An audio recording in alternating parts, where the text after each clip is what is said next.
Hello and welcome back to Paradise Academy. So dear friends, I hope कि आप सब ठीक होंगे। आपने भी ये वाला एग्जाम का पेपर देखा होगा जो आज जेकेएसबी ने कंडक्ट किया। तो मैं इस वीडियो में आपको बताऊंगा पेपर एनालिसिस मैथमेटिक्स पोर्शन के लिए।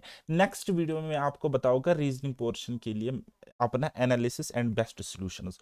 तो आप बेस्ट सॉल्यूशंस में आपको बताऊंगा, और ये उन लोगों को भी, उन स्टूडेंट्स को भी उनके क्वायरीज का या उनके क्रिटिसिज्म का जवाब मिलेगा कि क्यों ऑप्शंस को देखना बेस्ट होता है, क्यों मैं आपको एक एक्स्ट्राऑर्डिनरी यूनिक सॉल्यूशंस बताता हूं क्वेश्चंस का। क्योंकि आपको घिसे पिटे तरीके एग्जाम में काम आने नहीं है। आपका बेसिक, ठीक है, आप बेसिक से पढ़ते हो, अच्छी बात है। आप ट्रेडिशनल अप्रोच को फॉलो करते हो, अच्छी बात है। लेकिन थोड़ा सा एक्स्ट्रा ऑर्डिनरी भी आपको सोचना पड़ेगा। तो मैं आपको अपनी कोर्सेस में पढ़ा रहा हूँ, लतीफ सर के चैनल पे पढ़ा रहा हूँ, और फ्री ऑफ कॉस्ट इस चैनल पर भी पढ़ा रहा हूँ। तो आप देख सकते हो कि हर एक कंटेंट जो मैंने आपको पढ़ाया है वहां से किस तरीके से क्वेश्चंस कॉपी पेस्ट आए हुए हैं। तो आज के इस पेपर की अगर मैं बात करूंगा तो बेशक ये 10th लेवल का एग्जाम था, लेकिन पेपर का लेवल मुझे बहुत अच्छा लगा और एरर फ्री पेपर था। ज्यादा गलतियां नहीं है इस पेपर में, बेस्ट पेपर मेरे हिसाब से। और ये अच्छी बात है कि जेकेएसबी ने हमारा एग्जाम सीरियसली लेना शुरू किया। बेस्ट सॉल्यूशंस क्या हो सकते थे ये मैं आपको बताऊंगा, और आप किस तरीके से 100% स्कोर कर सकते हो या कर सकते थे वो भी मैं आपको बताऊंगा। और अगर आप मुझसे पढ़े हो पैराडाइज एकेडमी एप्लीकेशन पे, तब आपसे 100% स्कोर बनना ही चाहिए था इस पेपर में। तो इस पेपर में बात करेंगे मैथ्स की। नेक्स्ट वीडियो में आपको रीजनिंग का बताऊंगा। तो इस वीडियो को शेयर एंड इस वीडियो को शेयर करना है और चैनल को सब्सक्राइब करना है। बाकी टेलीग्राम की लिंक आपको डिस्क्रिप्शन में मिल जाएगी, ज्वाइन कर लेना। चलिए नेक्स्ट क्वेश्चन नंबर 1 से स्टार्ट करते। A man walking at the rate of 5 kilometre per hour cross a bridge in 15 minutes, the length of the bridge in metres is. देखो क्या बेटा, कहता है कि कोई आदमी चलता है 5 किलोमीटर पर आवर की स्पीड के साथ और 15 मिनट में, यानी कि 15 इंटू 60, इतना 15 मिनट में 60 सेकंड्स होते हैं। तो ये इसकी स्पीड है। तो हमें बताना है कि लेंथ क्या है ब्रिज की, लेंथ क्या है ब्रिज की। अब मीटर्स में हमें लेंथ निकालनी है और किलोमीटर पर आवर में हमारे पास यहाँ पे स्पीड गिवन है। तो हमें मीटर पर सेकंड स्पीड हमने निकालनी है। तो अगर ये 5 किलोमीटर पर आवर मीटर पर सेकंड निकालेगी तो 15/18 से मल्टीप्लाई करेगी। और कब तक चलता है? 15 मिनट तक चलता है, और 1 मिनट में होते हैं 60 सेकंड। तो आप इसको सॉल्व करोगे, 1250 इसका करेक्ट आंसर आ जाएगा। ऑप्शन नंबर डी इसका करेक्ट आंसर। देखो, सिर्फ और सिर्फ 10 सेकंड्स 20 सेकंड्स का क्वेश्चन था। ठीक है, सारा कुछ एक साथ ही आपको लिखना था। बोलोगे सर कैसे सॉल्व किया? देखो बेटा, यहां से ये कटा 6 से 3 बार, और यहां से कटा 10 बार, और 3 से ये कटा 5 बार। 5 25 25 125 जरबी 10 हो गया 1250। क्वेश्चन खत्म। Next. A man riding his bicycle covers 150 meters in 25 seconds. What is his speed in kilometer per hour? ठीक है, हमें मीटर पर सेकंड पहले स्पीड निकालनी, देन उसके बाद किलोमीटर पर आवर में उसको कन्वर्ट करके आंसर देना है। तो चलिए जी, हम बोलेंगे उसकी स्पीड, उसकी स्पीड, इसकी मैन की स्पीड इन इन मीटर पर सेकंड। मीटर पर सेकंड वो कितनी होगी? आप बोलोगे सर डिस्टेंस टोटल इतना ट्रैवल करता है, 25 सेकंड्स में करता है। तो काटो इसको। ठीक है, तो वो कितनी हो गई? आप बोलोगे सर 6 मीटर, या जो भी हो गई, हम कुछ नहीं करेंगे, इतना भी हम नहीं लिखेंगे। देखो क्या करेंगे, 1 मिनट, देखो क्या करेंगे। देखो बेटा, मीटर पर सेकंड स्पीड अगर मैं उसकी निकालो, आप बोलोगे sir total distance divide by total time, और हमें किलोमीटर पर आवर में कन्वर्ट करना है। हमें किलोमीटर पर आवर में इसको कन्वर्ट करना है कि नहीं करना है? आप बोलोगे सर हाँ जी। यहाँ मीटर पर सेकंड निकलेगा और किलोमीटर पर आवर कन्वर्ट करने के लिए 18/5 से मल्टीप्लाई करेगी। अब देखो 25 से ये चला जाएगी कितनी? 6 टाइम्स। ठीक है, 6 टाइम्स चला जाएगा, तो बचा क्या ऊपर? 6 इंटू 18/5। ठीक है, 5 से ये कटेगा 1.2 टाइम्स, और 18 इंटू 1.2 कितना होता है? 18 इंटू 1.2 कितना होता है? 8 12 8 96, 96, 9 केरी, 12 कई 12, 12 तो 9 हो गया 21, 21.6 किलोमीटर पर आवर इसकी स्पीड है, ये वाला। चलिए next. The speed of two train are in the ratio 6:7। If the second train runs इतना in 4 hours, then the speed of first train is. देखो भाई साहब, ये होगी स्पीड का रेशियो। कौन सी? ये फर्स्ट ट्रेन, ये है हमारी सेकंड ट्रेन। क्या है इनका रेशियो? 6:7, 6:7। कहता है सेकंड ट्रेन इतने किलोमीटर इतने टाइम में भागती है, तो इसकी स्पीड क्या है, यानी कि इसकी स्पीड अगर हमें बात करोगा, इसकी स्पीड क्या आप बोलोगे सर डिस्टेंस बटा टाइम, डिस्टेंस है 364 और टाइम है 4, तो कितने होगी इसकी 4 9 36 और 1, यानी कि इसकी स्पीड है, यानी कि इसकी स्पीड है 91 किलोमीटर पर आवर, ठीक। और इसकी स्पीड आपको निकालनी है, तो जस्ट क्या हो रहा है 13 टाइम्स हो रहा है, जस्ट 13 टाइम्स हो रहा है, इसकी हो जाएगी 78 किलोमीटर पर आवर, ठीक है। कौन सा ऑप्शन, ऑप्शन सी, जस्ट 13 से मल्टीप्लाई करना है। ये वाला अप्रोच मैंने आपको सिखाया है लेक्चर, उसमें जाके देख सकते हो। The age of x and y are in the proportion 6:5 and total of their ages is 44 years. The proportion of their ages after 8 years will be, बस रेशियो हमने निकालना है 8 इयर्स के बाद। ये हो गया x, ये हो गया y के, तो इनकी एज का रेशियो है 6:5, 6:5। तो अगर मैं x मान लो तो टोटल कितना हो गया 11x, और 11x की वैल्यू हमारे पास क्वेश्चन में 44 इयर्स, और x की वैल्यू कितनी आ जाएगी आप बोलोगे सर 4 इयर्स। अगर x की वैल्यू 4, तो x की ये छोटा एक्स है ये बड़ा एक्स है, कंफ्यूज नहीं होना, ठीक है। तो इसकी एज आ जाएगी 24 और इसकी एज आ जाएगी 20, और 8 साल बाद, 8 साल बाद इनका रेशियो क्या होगा एज इसका आप बोलोगे सर 32 और ये होगा 28, तो काटोगे पीटोगे तो कितना आ गया 4 8 32 और 4 7 28, 8:7 is the correct answer, option D. Next, if Raj was 1/3 as old as Rahim 5 years back and Raj is 17 years old now, how old is Rahim? Okay कहता है राज और रहीम है, राज और रहीम, ये हमारे पास राज और रहीम है। कहता है 5 साल पहले, 5 साल पहले क्या काम हुआ था कि राज 1/3 था रहीम से, यानी कि राज अगर 1x है तो रहीम था 3x, है ना, ये इसका 1/3 है, 1/3 है। तो कहता है राज अभी, यानी कि अभी मतलब 5 साल बाद, अभी यानी कि 5 साल पहले ये रेशो था, तो प्रेजेंट पे ये होगी प्रेजेंट, प्रेजेंट में अभी राज 17 साल का था, 17 साल का है, और अभी 17 साल का है, तो 5 साल पहले कितना था आप बोलोगे सर 12 साल का। अगर ये 1/3 है रहीम से, 12 साल राज था, तो रहीम कितना था इसका 3 टाइम्स, आप बोलोगे सर 36, 36। तो how old is Rahim now, बोलता है अभी रहीम कितना ओल्ड है, तो 5 ऐड करेंगे, है ना, ये तो 5 साल पहले, तो वो कितना हो जाएगा 41 years, 41 years is the age of Rahim right now, यानी कि एट प्रेजेंट। चलिए next, 6 years ago the ratio of ages of Preeti and Ruchi was 6:5। ये हमारे पास प्रीति, ये है रुचि, और 6 साल पहले, यहाँ पे -6 में लिखूंगा, 6 साल पहले इनका रेशियो था कितना 6:5, 6:5। और कहता है कि प्रेजेंट में तो हमें पता नहीं है, प्रेजेंट में तो हमें इनका पता नहीं, ये होगी इसकी प्रेजेंट, इनकी प्रेजेंट, प्रेजेंट रेशियो या प्रेजेंट एज, ये होगी प्रेजेंट एज। लेकिन 4 साल बाद, 4 साल बाद इनका रेशियो होगा 11:10, 11:10। तो हमें कहता है रुचि की प्रेजेंट एज बताइए, रुचि की प्रेजेंट एज, यानी कि यहाँ पे इनकी प्रेजेंट एज होगी ना, रुचि की प्रेजेंट एज हमने बतानी है। तो क्या करेगी देखो, ऊपर रेशियो 5 नीचे 11, ठीक है, यानी कि 6 साल पहले 5 का मल्टीपल होना चाहिए, और 4 साल बाद, यहाँ पे ये 4 साल बाद रेशियो है, 4 साल बाद, 4 साल बाद 11 का मल्टीपल होना, सॉरी ये क्या है 10 है, 10 का मल्टीपल होना चाहिए। ऐसा आपको एक ही ऑप्शन मिलेगा, देखो 16 को सब्ट्रैक्ट करो 6, तो कितना हो गया 10, और 5 का मल्टीपल है कि नहीं है, 16 को 16 को क्या करो ऐड करो 4 साल, यानी कि 4 साल बाद 10 से कटना चाहिए, तो 20, 20 बिल्कुल इस 10 से कट रहा है ना। दिस इज ऑप्शनल अप्रोच, बाकी आप बेसिक अप्रोच से भी कर सकते हो, मैंने बेसिक अप्रोच भी आपको पढ़ाया है। अब आप देखो कि इस कंडीशन से ना ये सेटिस्फाई होगा ना ये, तो ना ये, तीनों के तीनों ऑप्शन एलिमिनेट होते हैं देखते ही। देखो 17 को 6 साल उतारो, यानी कि 6 साल पहले 5 से कटना चाहिए, नहीं कटता है, ये भी नहीं कटता है, ये भी नहीं कटता है।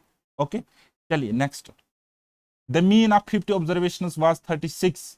It was found later that an observation 48 was wrongly taken as 23, ये 23 है। The corrected mean is, corrected mean आपको बताना है, तो बेटा करेक्टेड मीन होगा 36 प्लस करेंगे 48 एंड 23 का डिफरेंस, 23 का डिफरेंस, 8 में से 3 गई तो 5, 4 में से 2 गई तो 2, ठीक है, 25 अपॉन ये कितने ऑब्जर्वेशन है 50, तो कितना आ जाएगा, तो आप बोलोगे sir 36.5, 36.5 is the correct answer, option number second. Basic से आप बना सकते हो, मैंने आपको पढ़ाया था, ये बेसिक अप्रोच है, मैं अभी आपको पढ़ा नहीं रहा हूं, मैं आपको ये बता रहा हूं कि आप जल्दी क्वेश्चन को कैसे सॉल्व कर सकते थे। चलिए बताइए। The average weight of 24 students is 35 kg. If the weight of teacher be included, the average rises by 400 gram. The weight of teacher is, weight of teacher आपको निकालना है, वो होगा 35 kg प्लस होगा, आप बोलोगे सर 25 इंटू 25, अब ये होंगे ना टोटल, क्योंकि 24 स्टूडेंट से प्लस टीचर हो गए 25 इंटू इंक्रीज कितना कर रहा है 400 ग्राम, ठीक है। और केजीज में अगर हम बताने तो हमें पता है कि 1000 ग्राम होते एक केजी में, तो कितना होगा, आप बोलोगे सर 35 इंटू 2 जीरो कट 25 चुके 100 100/10 मीनस 10, कितना आ जाएगा 45 ईयर्स, 45 केजीज, 45 केजी इसका आंसर है। बता, क्या मैंने आपको नहीं पढ़ा है एवरेज में ये कॉन्सेप्ट। चलिए, the average of runs of a cricket player in 10 innings was 32. How many runs must he make in his next inning so as to increase his average by 4? ठीक है, तो कहते हैं 10 innings में average था 32, तो वो कितना रन बनाए ताकि उसकी एवरेज कितनी बढ़ जाए 4 से, यानी कि 36 उसकी एवरेज हो जाए इन हिज 11th इनिंग, यानी कि एक इनिंग में, ठीक है। तो आप देख सकते हो, इनको मल्टीप्लाई करो 32 इंटू 1 प्लस 11 इंटू 4, 11 इंटू 4, तो कितना आ जाएगा 76, 76 इस क्वेश्चन का आंसर है। चलिए next, A can do a piece of work in 4 hours. B and C can do it in 3 hours.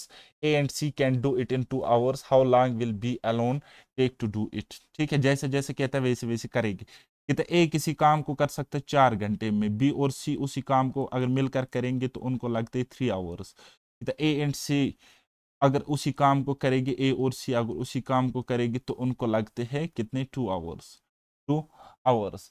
तो हमें कहता है how long will B alone take do it, कहता है बी अगर अकेले इस काम को करेगा तो कितना टाइम लग सकता है, कितना टाइम लग सकता है, ये हमें क्वेश्चन में पूछा गया। तो इन चारों का अगर हम एलसीएम ले लेंगे तो हमें बात बन जाएगी, है ना, हमारी बात बन जाएगी।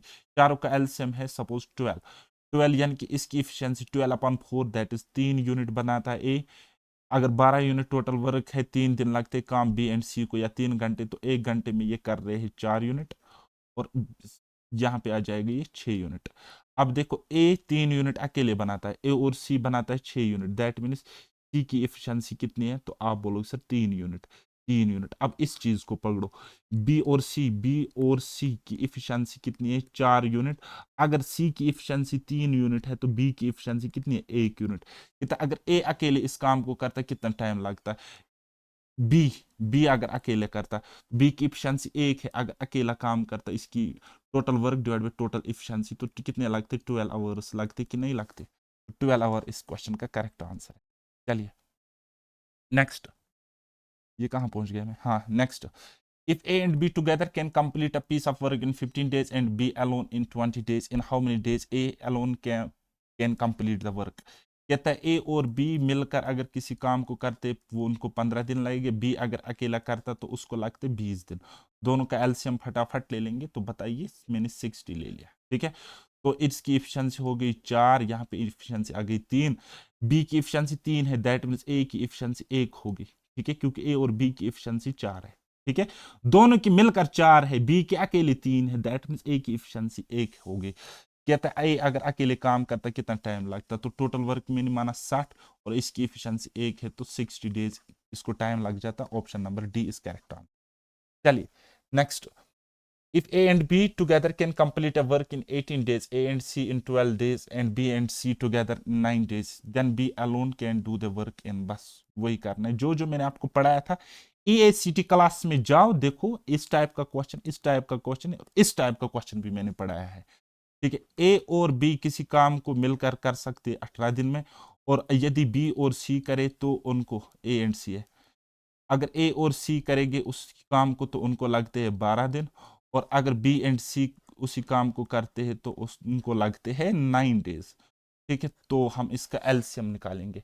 एलसीएम मुझे बेटा बताओ क्या है, आ जाएगा 36 आ जाएगा, यहाँ पे आ जाएगा 2, यहाँ पे आ जाएगा 9 चुके 36, और यहाँ पे आ गया 12 या 36। ओके, तो ये होगी इनकी इफिशियंसी। तो अब मैंने आपको क्या कहा कि इनको ऐड करो यहाँ, तो वो आ जाएगा 2 times a plus b plus c is equal to 2 तो 4 6 4 3 हो गए 9, तो ये कट जाएगा, ए प्लस बी प्लस सी की इफिशियंसी आ जाएगी कितनी 4.5 units per day, 4.5 units per day, ये आ जाएगी ए बी और सी की एफिशिएंसी। तो हमें कहता है then B alone can do the work in. देखो बेटा, बी का हमें निकालना है, बी का हमें निकालना है। देखो ए और सी बनाते 3 unit, 3 unit per day work करते ए और सी। तो बी कितना करता होगा, बी की efficiency 1.5 unit, 1.5 unit per day. तो अगर हम काम करेंगे बी, अगर अकेले बी को करना होगा कितना टाइम लग जाता, आप बोलोगे सर 36 डिवाइड बाई 1.5, इतना टाइम लग जाता। तो पॉइंट को खत्म करो पहले नीचे से, ऊपर जीरो आ जाएगा, 360 डिवाइड बाई 15। तो काटो अब, ठीक है। तो अब देखो 5 तिया 15, ठीक है। तो 5 सत्ते 35 और दूनी 10, 72/3। तो 3 दूनी 6 और 3 चुके 12, 24 days, 24 days is the answer, option second. Detail में मैंने क्लास में पढ़ाया है, आप जाके देख सकते हो। अभी तक एक भी क्वेश्चन ऐसा नहीं है जो मैंने आपको नहीं कराया। चलिए, ए और बी का रेशो ये है, बी और सी का रेशो ये है। तो A is to B is to C हमने निकालना है। अब देखो बेटा, ये है ए, ये है बी और ये है हमारे पास सी। तो कहता है ए इज टू बी क्या है 1:2 और बी इज टू सी क्या है 3:4, 3:4। कहता है ए बी सी का रेशो मुझे बताइए। तो बी का देखो आप 2 और 3 आ रहा है ना, तो बी का रेशो यहाँ पे देखो, सेकंड टर्म पे फोकस करो। वो जो 2 और 3 से कट जाएगा, तो एक ही ऑप्शन है 6, ये 2 और 3 से कट जाता है, तो ये में आंसर करता without solving the question. Otherwise क्या करना पड़ता, 2 को यहाँ शिफ्ट करेगी, 3 को यहाँ पे शिफ्ट करेगी। 3 1 3, 3 2 6 एंड 2 4 8, ठीक है। 3 6 8, 3 6 8 इज द आंसर। चलिए, if the ratio of men to women at a party is 4:7, which of the following could be the number of people at the party? कहता है मैन एंड वुमेन का, ये है man और ये है women, इनका रेशियो है 4:7, 4:7। यानी कि 4x7x अगर हम लिखेंगे तो कोई गलती नहीं कर रहे हैं। कहता है कि टोटल नंबर क्या हो सकता है। अब देखो रेशियोज में टोटल कितना है, दोनों 4x और 7x कितना हो गया 11x। यानी कि टोटल हो सकता है 11 का मल्टीपल, 11 का मल्टीपल हो सकता है। देखो 11 भी हो सकते, 11 दूनी 22 हो सकते, 11 तिया 33 हो सकते, 11 चुके 44। यानी कि 11 का मल्टीपल हमें चेक करना है। 11 का मल्टीपल एक ही ऑप्शन है, यानी कि ये हो सकता है। बाकी ना ये हो सकता, ना ये हो सकता, ना ये हो सकता है, क्योंकि ये मल्टीपल नहीं है 11 के। बात आई समझ की नहीं आई, क्योंकि इसमें पॉइंट्स आएंगे ना। और लोग मैन हो या वुमेन, वो तो आधे, 1.5, 2.5, 1.5 ऐसे नहीं होता ना। चलिए, ये वाला, A mixture contains alcohol and water, एक मिक्सचर में अल्कोहल एंड वाटर है, एक मिक्सचर में अल्कोहल एंड वाटर है, और किस रेशियो में 4:3 रेशियो में, 4:3 रेशियो में। If 5 liters of water is added to the mixture, the ratio becomes 4:5। ये तो 5 लीटर अगर ऐड करेंगे हम वाटर, तो रेशियो बन जाता है 4:5, 4:5। अब आप देख सकते हो कि रेशियो में ऐड कितना हुआ यहाँ पे, 3 2 5, 2 यूनिट, यानी कि 2 यूनिट 5 लीटर के इक्वल है। 2 unit 5 litre. Find the quantity of alcohol in the given mixture, alcohol की क्वांटिटी बतानी है। 2 लीटर अगर 2 यूनिट अगर 5 लीटर है, तो 4 यूनिट, 4 यूनिट कितना होगा, 4 यूनिट 3 यूनिट पहले था, लास्ट में 4 यूनिट और 5 यूनिट हो गया। तो 2 यूनिट अगर 5 लीटर है, तो 4 यूनिट कितना होएगा, आप बोलोगे sir 10 litre, and 10 litre is the correct answer. सोचते ही हो सकता था। ये सबसे बेसिक क्वेश्चन है मिक्सचर एंड एलिगेशन, ठीक है। अदरवाइज यहाँ पे ये रेशियो चेंज होता है कभी कभी। चलिए, ये वाला बताइए। The HCF of 2 numbers is इतना एंड इतना एंड इतना। ये क्या है, एक नंबर, ये क्या है दूसरा नंबर, और ये है इनका HCF। तो कहता है LCM आप मुझे निकाल के दीजिए। मैंने कॉन्सेप्ट पढ़ाया है, लतीफ सर के चैनल पे जाओ, लेक्चर नंबर फर्स्ट उठा, मैंने आपको वहां पे बताया था कि पहले नंबर का प्रोडक्ट दूसरे नंबर का प्रोडक्ट बराबर होगा उनके LCM और HCF के प्रोडक्ट के, ठीक है। तो लेकिन अब आप बताओगे यहाँ पे सर नंबर्स बड़े बड़े हैं, फिर भी कोई मसला नहीं है। यहाँ पे क्या है, पहला नंबर 12906 इंटू दूसरा क्या है 14818 इज इक्वल टू एलसीएम हमें निकालना है, एलसीएम हमें निकालना है इंटू एचसीएफ क्या है हमारे पास 478 अब आप देखो, मैंने आपको वहां पे ऑप्शन अप्रोच सिखाया था ना, तो आप बता रहे थे बेसिक बताओ, बेसिक बता, बेसिक बता। अरे भाई, जब एलसीएम एचसीएफ के 99% ऑप्शन से होते, तो आपको हर एक क्वेश्चन क्यों करना है बेसिक बेसिक से। अब फिर बनाओ इसको बेसिक से, लगाओ 2-3 मिनट यहाँ पे टाइम मल्टीप्लीकेशन करते करते, फिर डिवाइड करते करते, है ना। लेकिन 2 सेकंड में हो सकता था। ये देखो, यूनिट डिजिट कॉन्सेप्ट से 6 8 कितना होता है 48 unit digit is equal to यहाँ पे 8 जर भी कोई यूनिट डिजिट होना चाहिए, यानी कि यूनिट डिजिट उस नंबर के क्या होना चाहिए ताकि हमें 48 मिले, यानी कि यूनिट डिजिट पे 8 मिले। ठीक है, तो या तो 1 होना चाहिए, या तो 1 होना चाहिए, या फिर 6 होना चाहिए। ठीक है ना।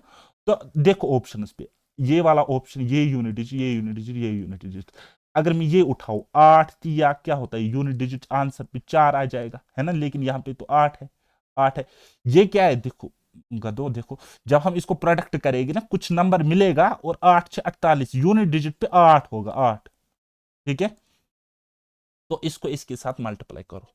ठीक है, इसको इसके साथ, तो एक ही ऑप्शन पॉसिबल है, जब हम इस 8 को इस ऑप्शन के साथ मल्टीप्लाई करेंगे इस तरीके से, 40086 को मल्टीप्लाई करेंगे 478 से, तो यूनिट डिजिट देखो, नंबर कुछ भी मिलेगा लेकिन यूनिट डिजिट 8 से 48, 8 यूनिट डिजिट आना चाहिए। दूसरा तरीका क्या है, आप इस तरीके से करोगे, क्या करोगे, ऐसे करोगे, बेसिक अप्रोच अगर आपको करना होता है, तो आप करते 12906 इंटू करते आप 14818 और उसको डिवाइड करते आप 478 से, और वहीं पे आपको क्या मिलता है, एलसीएम। इस तरीके से फिर आप काटते हैं। ठीक है, तो अब आप देख सकते हो कि यू देखते ही हमारा क्वेश्चन सॉल्व हो रहा है यूनिट डिजिट कॉन्सेप्ट से। चलिए बनाइए ये वाला, the least multiple of 13 when which on dividing 4 5 6 7 and 8 leaves remainder 2 in each case। मैंने क्या बताया नहीं है आपको एलसीएम एचसीएफ में। ठीक है, तो क्या होगा वो नंबर, क्या होगा, नंबर क्या होगा, वो होगा बेटा एलसीएम ऑफ 4 5 6 7 8, तो +2। ठीक है, क्योंकि दो रिमाइंडर दे रहा है। वैसे ऑप्शन से हम इस क्वेश्चन में जा सकते हैं, कैसे, देखो बेटा, कहता है मल्टीपल होना चाहिए 13 का, मल्टीपल होना चाहिए 13 का, छोटे से छोटा, और अगर हम उसको डिवाइड करेंगे 4 5 6 7 और 8 से, रिमाइंडर हमें 2 देना चाहिए। अब देखो दो ऑप्शन तो पूरे के पूरे 5 से कट रहे हैं। ठीक है, रिमाइंडर 2 नहीं देगा, क्योंकि ये कट रहे, पूरा का पूरा कट रहा है, क्योंकि यूनिट डिजिट पे 0 दिख रहा है हमें, 0। आपको दिख रहा है कि नहीं दिख रहा है, 0 दिख रहा है, तो कट रहा है ना। अब बचे वहां पे दो ऑप्शन, और ये वाला ऑप्शन तो 13 का मल्टीपल ही नहीं है, तो अल्टीमेटली ये इसका आंसर हो जाएगा, देखते ही। अब आप एलसीएम निकालोगे, घिसे पिटे तरीके करोगे, फिर कैलकुलेशन मिस्टेक करोगे, तो फिर बोलोगे सर जी पेपर टफ आया था। तो क्यों पढ़ते हो आप वैसा। मैं आपको हर एक तरीका सिखाता हूँ, बेसिक से भी और शॉर्टकट से भी, प्रेजेंस ऑफ माइंड कैसे लगाना एग्जाम में वो भी मैं आपको बताता हूँ। चलिए बनाइए वाला, the smallest square number divisible by 10 16 24 is. छोटे से छोटा परफेक्ट स्क्वायर नंबर बताइए, परफेक्ट स्क्वायर नंबर बताइए जो डिवाइड होगा 16 10 एंड 24। तो आप बोलोगे सर वो नंबर होगा इनके एलसीएम का कोई मल्टीपल, अगर हम इनका एलसीएम निकालेंगे तो वो कितना आ जाएगा, 240। 240 इंटू के, यानी कि वो नंबर 240 से डिवाइड होना चाहिए। ठीक है, तो एक ही नंबर यहाँ 240 से डिवाइड होता है, 3600। आप वैसे भी चेक कर सकते थे क्या, हर एक ऑप्शन को डिवाइड करके। अब 900 को 16 से डिवाइड नहीं होता है, और तो और 24 से इसको डिवाइड नहीं होगा, और इसको भी डिवाइड नहीं होगा। तो यही question as it is question, lecture last पे रोको, वहां पे लास्ट क्वेश्चन नंबर, लास्ट आपको फर्स्ट लेक्चर में दिखेगा यही वाला क्वेश्चन। यही क्वेश्चन कॉपी पेस्ट आया हुआ है, ABCD ऑप्शन भी इसी तरीके से। चलिए, if each edge of a cube is increased by 50 centimeter, find the percentage increase in its surface area। तो कहता है हर एक क्यूब का सरफेस एरिया क्या होता है, 6a स्क्वायर सरफेस एरिया होता है। तो 6 को इग्नोर करो, ये हो गया इनिशियल एरिया और ये हो गया फाइनल एरिया, है ना। तो ए स्क्वायर, हर एक एज को बढ़ाया जाता है 50%, यानी कि 2 से 3 2 से 3 2 से 3 2 से 3। तो पहले एरिया था 2 दूनी 4, अब एरिया है 3 3 9, तो 4 से 9 बढ़ कितना रहा है, आप लोग सर 5 बढ़ रहा है ना, 5 आपको दिख रहा है बढ़ रहा है, 5 बढ़ रहा है 4 पे, तो 100 पर कितना बढ़ रहा होगा, 125%। परसेंटेज का आया हुआ क्वेश्चन है, option number A is correct answer. Next, find the length of the longest pole that can be placed in a room 12 meter long, 8 meter broad and 9 meter high। तो बेसिकली ये क्या है, हमारे पास एक क्यूबॉइड होता है, तो उसकी डायगोनल होती है ये उसकी डायगोनल होती है। तो यहां से इस पॉइंट से लेकर इस पॉइंट तक लार्जेस्ट डायगोनल हमें निकालनी पड़ती है। तो डायगोनल की वैल्यू होती है 2D में एक, 3D में दूसरी होती है। तो 3D में क्या होता है, तो आप बोलोगे सर यहाँ पे ये डायगोनल हमें निकालनी है, डायगोनल ऑफ ए क्यूबॉइड, वो होगी बराबर under root of L square यानी कि 12 का स्क्वायर, प्लस बी स्क्वायर यानी कि ब्रेड 8 का स्क्वायर, प्लस हाइट यानी कि 9 मीटर का स्क्वायर। वो कितना हो जाएगा, वो हो जाएगा 144 प्लस 64 प्लस 99 81। ठीक है, तो वो कितना हो जाएगा अंडर रूट। अब देखो 1 4 5 5 4 हो गए 9, ठीक है, 8 6 14 14 14 हो गए 28, 289, 289 का ये है ना रूट रूट, तो ये होता है 17 का रूट, 17 का रूट होता है 289 and 17 is the correct answer, D option. चलिए नेक्स्ट, फ्रॉम हिज हाउस। अब ये रीजनिंग का क्वेश्चन आपको लग रहा होगा, लेकिन ये ट्रिग्नोमेट्री पर पूछा गया है। चलिए बनाइए ये वाला question. From his house Avinash went to Kapil. ये अविनाश है, ये जाता है कपिल के पास 50 किलोमीटर टुवर्ड्स नॉर्थ ईस्ट, जो कि नॉर्थ ईस्ट की तरफ है। ये यहाँ पे अविनाश है, ये जाता है नॉर्थ ईस्ट की तरफ, कितना है 500 मीटर। और किसके पास जाता है, कपिल के पास, यहाँ पे है कपिल, यहाँ पे है कपिल। और देन उसके बाद from there both of them went to Varun's house situated 400 meters towards south of Kapil's house। South के कपिल के साउथ की तरफ ये जाते अब 400 मीटर्स, यानी कि कपिल का ये है ना, तो इसका साउथ यहाँ पे हो गया, दोनों अब इस पॉइंट से यहाँ जा रहे हैं 400 मीटर। ओके, देन उसके बाद क्या होता है, थोड़ा सा कम बनाएंगे हम, ये अजीब सा लग रहा है, हाँ 400 मीटर्स कितना, चलिए ज्यादा ही बनाते हैं, कोई मसला नहीं है।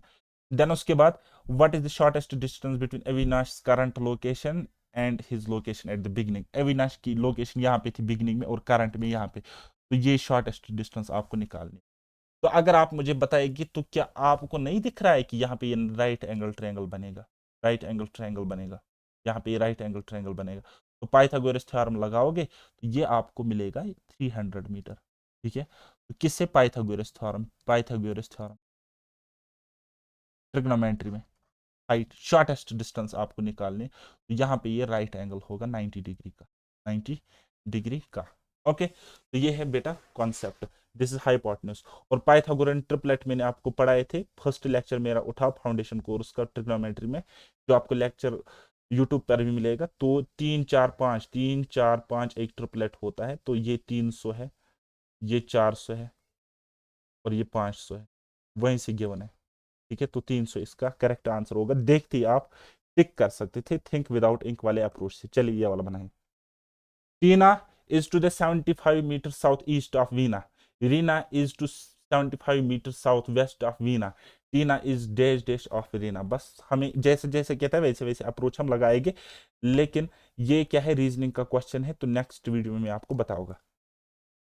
चलिए ये भी रीजनिंग का क्वेश्चन है, अगेन ये भी रीजनिंग का क्वेश्चन है, ये भी रीजनिंग का है, और ये भी रीजनिंग का है, ये भी रीजनिंग, ये भी रीजनिंग का है। Next again reasoning, this is again reasoning and this is final. तो अभी आपने देखा कि क्या बेस्ट अप्रोच रह सकता था हमारे मैथ्स में। तो नेक्स्ट वीडियो में आपको रीजनिंग का वीडियो बताऊंगा कि किस तरीके से आप मैक्सिमम स्कोर कर सकते थे। मैं खाली दावेबाजी नहीं करता हूँ, एसएससी का एग्जाम दिया है, क्वालिफाई भी अल्हम्दुलिल्लाह किया है। और उसके अलावा हर एक कंटेंट में आपको प्रीवियस ईयर क्वेश्चंस दे रहा हूँ, मैं आपको बुक दे रहा हूँ, हर एक टॉप प्लेटफॉर्म की पीडीएफ मेरे पास होती है, तो वहां से best content pick and choose करके आपको प्रोवाइड करा दूंगा, ताकि आप सिलेबस को कंप्लीट करो 100%, फिर जिंदगी में दोबारा से उस टॉपिक को पढ़ना ना पड़े और आप स्कोर करो एग्जाम में मैक्सिमम।